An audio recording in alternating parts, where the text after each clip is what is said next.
नमस्कार दोस्तों, स्वागत है आपका आपके YouTube चैनल सुपर टीच में। दोस्तों, आज हम कल के पेपर का एनालिसिस करने वाले हैं इस वीडियो में। कल एग्ज़ाम हुआ था कक्षा 6 के विज्ञान विषय का।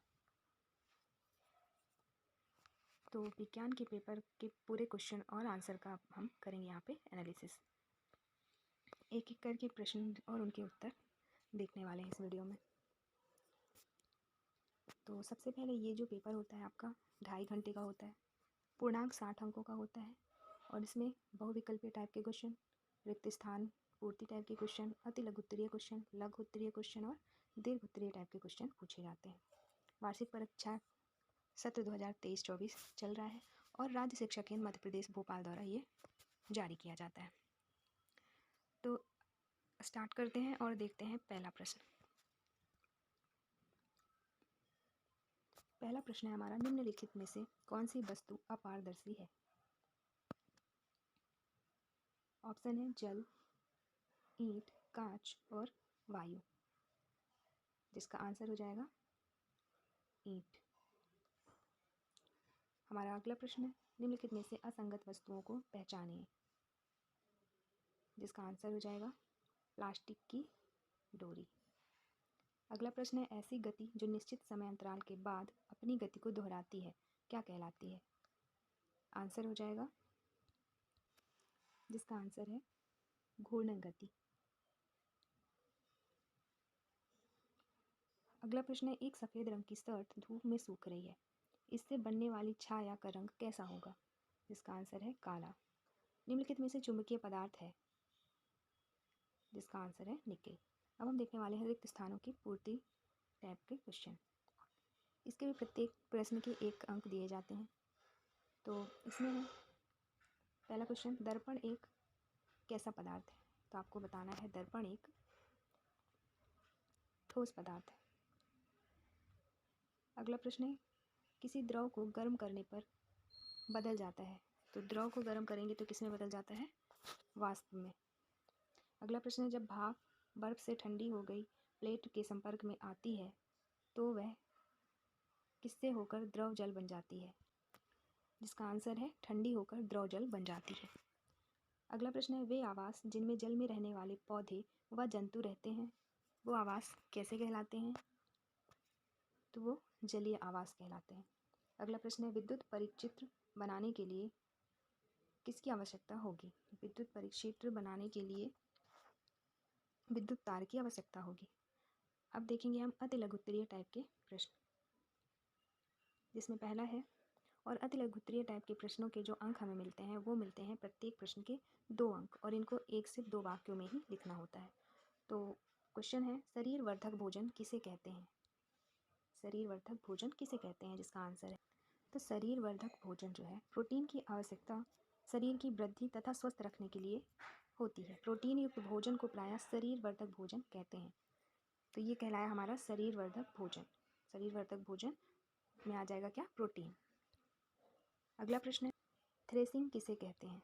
जिसका आंसर है कटी हुई फसल के पौधे से अनाज को बाहर निकालने की प्रक्रिया थ्रेसिंग कहलाती है। थ्रेसिंग अनाज के खाने योग्य हिस्से को पुआल से ढीला करने की प्रक्रिया है जिससे वह जुड़ा होता है। यह कटाई के बाद अनाज तैयार करने का चरण है। आपको सिर्फ इतना लिखना है कि कटी हुई फसल के पौधों से अनाज को बाहर निकालने की प्रक्रिया को थ्रेशिंग कहते हैं। अगला प्रश्न है, उपास्थि किसे कहते हैं? यह कहाँ पाई जाती है? उपास्थि मानव शरीर एवं अन्य प्राणियों में पाया जाने वाला लचीला संयोजी ऊतक है। यह हमारी मज्जा में अर्थात हमारी अस्थि मज्जा में स्थापित कॉन्ड्रोसाइट्स कोशिकाओं से बने होते हैं। कान की हड्डी, नाक की हड्डी, अस्थियों के जोड़ आदि उपास्थि के बने हैं। उपास्थि की संरचना के अनुसार ये कोलेजन या इलास्टिन के बने होते हैं। तो उपास्थि क्या है? मानव शरीर में या अन्य प्राणियों के शरीर में पाया जाने वाला एक संयोजी ऊतक, जो कहाँ कहाँ पाया जाता है? कान की हड्डी में, नाक की हड्डी में, अस्थियों के जोड़ में आदि। अगला प्रश्न है, हमारा अगला प्रश्न है, लंबाई मापने का एसआई मात्रक क्या है? जिसका आंसर है, लंबाई मापने का एसआई मात्रक है मीटर। मीटर लंबाई की एसआई इकाई है जिसे एम द्वारा दर्शाया जाता है। सीजीएम में लंबाई की इकाई सेंटीमीटर होती है। आपको सिर्फ इतना लिखना है, मीटर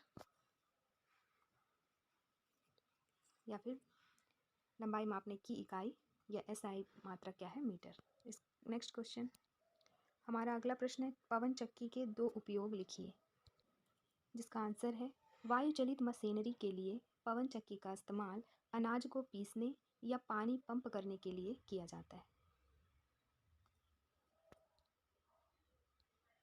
हमारा अगला प्रश्न है विटामिन हमारे शरीर के लिए क्यों आवश्यक है? विभिन्न विटामिन के नाम लिखिए। ये जो प्रश्न हैं सारे अब जिनको हम देखने वाले हैं 17 से लेकर 22 तक, ये हैं लघु उत्तरीय प्रश्न, जिनमें आपको 3 नंबर प्रत्येक प्रश्न के दिए जाते हैं और 30 से 40 शब्दों में आंसर लिखना होता है। तो अब हम देखने वाले हैं 17वां क्वेश्चन, विटामिन हमारे शरीर के लिए क्यों आवश्यक है, जिसका आंसर है विटामिन हमारे शरीर में इसलिए आवश्यक है क्योंकि उसके बिना हमारा शरीर भोजन को ऊर्जा में परिवर्तित करने, हड्डियों, दांतों, मसल्स, त्वचा, ब्लड और बालों के निर्माण और रखरखाव और हमारे ब्रेन, आँखों, नर्वस और इम्यून सिस्टम को अच्छे कार्य में रखने जैसे महत्वपूर्ण कार्य करने में सक्षम नहीं होगा। इसलिए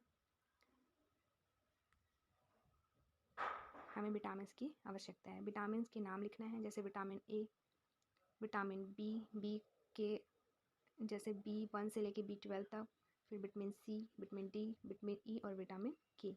विटामिन ए वृद्धि, विटामिन ए की कमी से क्या होता है? वृद्धि रुकना, रक्तौंधी व जीरोप्लैथेमिया संक्रमण के प्रति, त्वचा और झिल्लियों में परिवर्तन आ जाना, ये सारी चीज़ें इसकी कमी से होती है। विटामिन बी की कमी से वृद्धि रुकना, भूख और वजन का घटना, बेरी रोग, थकान का कम होना, बदहजमी। विटामिन B2 से वृद्धि रुकना, धुंधली दृष्टि का होना, जीभ पर छाले पड़ जाना। ऐसे ही विटामिन B3 से क्या होता है? जीभ का चिकनापन, त्वचा पर फोड़े, फुंसी, पाचन क्रिया में गड़बड़ी। विटामिन B5 से पेशियों में लकवा, पैरों में जलन। विटामिन B6 से त्वचा रोग, मस्तिष्क का ठीक से काम न करना, शरीर का भार कम होना, अनीमिया। विटामिन B7 से लकवा की शिकायत, शरीर में दर्द, बालों का गिरना, वृद्धि में कमी। विटामिन B12 रुधिर की कमी। विटामिन सी से मसूड़े फूलना, अस्थियों के चारों ओर स्राव, जरा सी चोट पर ब्लड निकलना, स्कर्वी, अस्थियाँ कमज़ोर होना। विटामिन B3 तो ये देख लिए हैं हम। अब विटामिन डी देख लेते हैं। इससे होता है सूखा रोग, कमज़ोर दांत, दांतों का सड़ना। विटामिन ई से जनन शक्ति का कम होना। विटामिन के से रुधिर का स्राव होना, ऐंठन और हीमोफीलिया। तो ये रहे हमारे विटामिन क्यों आवश्यकता है शरीर में और विटामिन के प्रकार। अगला प्रश्न, पदार्थों के पृथक्करण की आवश्यकता क्यों है? किसी भी पदार्थ का उपयोग करने से पहले हमें उसमें मिश्रित हानिकारक तथा अनुपयोगी पदार्थों को पृथक करने की आवश्यकता होती है। कभी कभी हम उपयोगी पदार्थों को भी पृथक करते हैं, जिनकी हमें अलग से उपयोग करने की आवश्यकता होती है, तथा उपयोग में लिए जाने वाले पदार्थ में हानिकारक अथवा अनुपयोगी पदार्थ तथा अशुद्धियाँ मिली हो सकती है। इसलिए किसी भी पदार्थ को उपयोग में लेने से पहले हमें उसमें उपस्थित या मिले हुए अनुपयोगी हानिकारक पदार्थ को पृथक करने की आवश्यकता होती है। अगला प्रश्न, एक अस्थि को गति देने के लिए पेशियाँ किस प्रकार कार्य करती है? एक अस्थि को गति प्रदान करने के लिए पेशियाँ, किसी अस्थि को गति प्रदान करने के लिए दो पेशियों को संयुक्त रूप से कार्य करना होता है। जब दो पेशियों में से कोई एक सिकुड़ती है तो अस्थि उस दिशा में खिंच जाती है। युगल की दूसरी पेशी शिथिल अवस्था में आ जाती है। अस्थि को विपरीत दिशा में गति करने के लिए अब शिथिल पेशी सिकुड़कर अस्थि को अपनी पूर्व स्थिति में खींचती है, जबकि पहली पेशी अब शिथिल हो जाती है। पेशी केवल खींच जा सकती है, वह धक्का नहीं दे सकती। अतः एक अस्थि को गति देने के लिए दो पेशियों को संयुक्त रूप से कार्य करना आवश्यक होता है।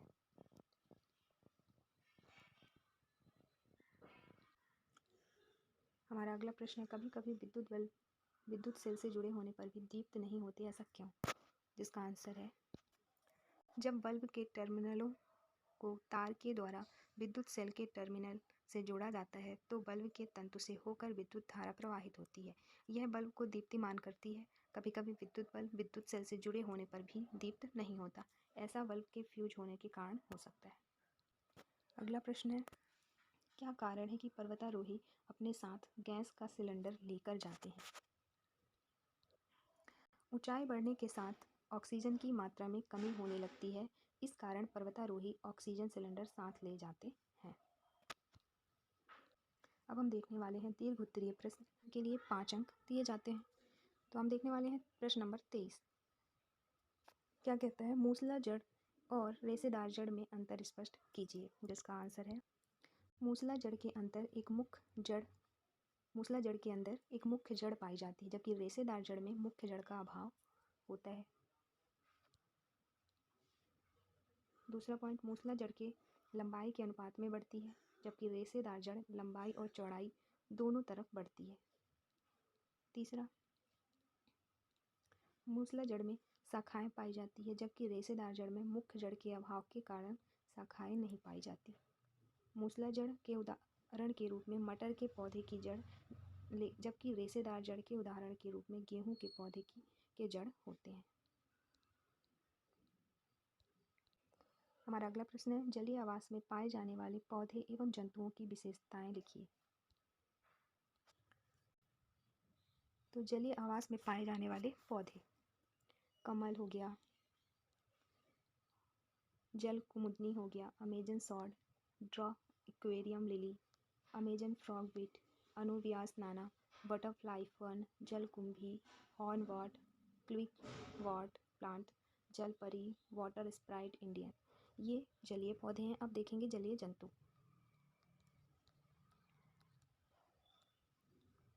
तो ये हैं जलीय जंतु, जैसे मछली, दरियाई घोड़ा, मगरमच्छ, घोंघा, मेंढक, whale, dolphin, shark, walrus, lobster, कछुआ और सुनहरी। अगला प्रश्न है, पेरिस्कोप निर्माण की क्रियाविधि व उपयोग समझाइए। पेरिस्कोप एक ऑप्टिकल उपकरण है जो एक ट्यूब के माध्यम से छवियों को प्रतिबिंबित करने के लिए प्रिज्म, लेंस या दर्पण की एक प्रणाली का उपयोग करता है। किसी दूर की वस्तु से प्रकाश शीर्ष दर्पण से टकराता है और फिर पेरिस्कोप ट्यूब से 90 डिग्री के कोण पर परावर्तित होता है। इसका जो उपयोग होता है पनडुब्बी, युद्धपोत, क्रूजर, युद्ध क्षेत्र में छिपे सैनिकों द्वारा एवं तोपखाने के तोपची अफसर द्वारा लक्ष्य को देखने और शत्रु की गतिविधि का ज्ञान करने के लिए होता है। हमारा अगला और अंतिम प्रश्न है, चुंबक को सुरक्षित भंडारण के लिए किस प्रकार रखना चाहिए। चुंबकों को बिना किसी यांत्रिक प्रभाव वाले स्थान पर संग्रहित करना चाहिए। चुंबकों की पैकेजिंग सामग्री को सूखा रखना चाहिए। भंडारण के दौरान जंग लगने से बचाने के लिए तापमान की औसत बिंदु से ऊपर रखना चाहिए। पानी से बचाना चाहिए। इसके अलावा इसके समाधान की प्रोसेस देख लेते हैं। जब चुंबक उपयोग में नहीं होते हैं तो वे अपने चुंबकीय गुण खो देते हैं, अतः चुंबकों की सुरक्षा के लिए उन्हें चुंबकीय रखवालों में रखना एवं संग्रहित करना चाहिए। मैग्नेटिक कीपर में विपरीत ध्रुवों वाले बार मैग्नेट का एक जोड़ा एक तरफ रखा जाता है और उनके सिरों पर नरम लोहे के टुकड़े रखे जाते हैं और दोनों मैग्नेट के बीच में लकड़ी का एक टुकड़ा रखा जाता है।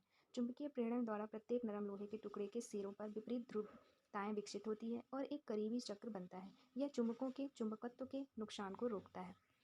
तो ये रहा आज का हमारा 1 से लेकर 26 नंबर तक पूरे प्रश्नों के उत्तर और हमारे पेपर का पूरा एनालिसिस। तो ऐसे ही बाकी पेपर के एनालिसिस के लिए देखते रहिए हमारा यूट्यूब चैनल सुपर टीच। दोस्तों, अगर इसका PDF आपको चाहिए तो इसी वीडियो के नीचे डिस्क्रिप्शन बॉक्स में हम हमारा टेलीग्राम चैनल दिया होगा, उस लिंक में को आप ज्वाइन करेंगे और वहाँ से PDF डाउनलोड कर सकते हैं। इसके अलावा अगला जो आपका पेपर है उससे पहले ही हम संभावित प्रश्न अपलोड कर देते हैं, जैसे आप अगर पढ़ के जाते हैं तो आपको 100% सहूलियत मिलेगी। और वीडियो देखने के लिए आपका बहुत बहुत शुक्रिया। वीडियो अच्छी लगी हो तो लाइक, शेयर, सब्सक्राइब और कमेंट जरूर करें। धन्यवाद।